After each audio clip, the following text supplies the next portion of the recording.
45 years ago, on the 25th of June, democratic rights were suspended in India. Politicians, civil rights activists and journalists were jailed. The decree to proclaim emergency was signed on the 25th of June at 11:45 p.m. by then-President Fakhruddin Ali Ahmed and subsequently passed by the cabinet at 6 a.m. Then Prime Minister Indira Gandhi proclaimed emergency to remain in power as the court had nullified her election to Lok Sabha.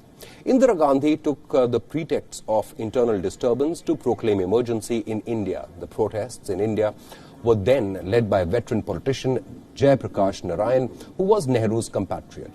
Jai Prakash Narayan chose not to join Nehru's cabinet and after independence worked to make opposition strong and devoted his time in social sector. He became active after 1972 when India's economy took turn for the worst and massive protests broke out across the country.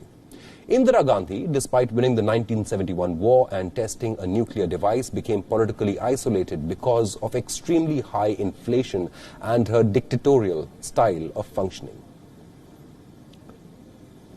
On top of it, powers of the Prime Minister was being exercised by her son Sanjay Gandhi and his friends. He let loose a reign of terror in India.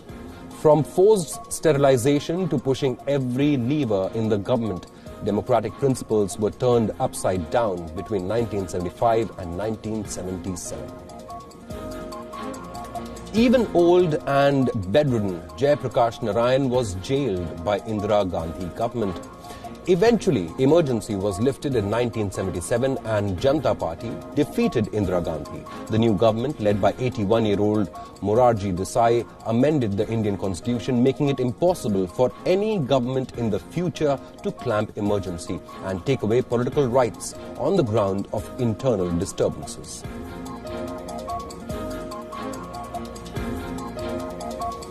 The Janata Party government was short-lived because of ideological differences but proved a point that Congress can be defeated if all opposition parties join hands. In 1977 was the first time in independent India's history that Congress lost Lok Sabha elections. It laid the foundation of a powerful opposition at the centre in New Delhi. Emergency also marked the emergence of new leaders like George Fernandez, Atal Bihari Vajpayee and L.K. Advani. Vajpayee, in fact, went on to become Prime Minister of India in 1996. Emergency also led to creation of Janata Party, which was an amalgamation of all the major opposition parties in India, including Jan Sangh. Subsequently, Jangha was dissolved and it led to foundation of BJP in 1980. Emergency will forever be etched in the contemporary political life of India as its darkest hour.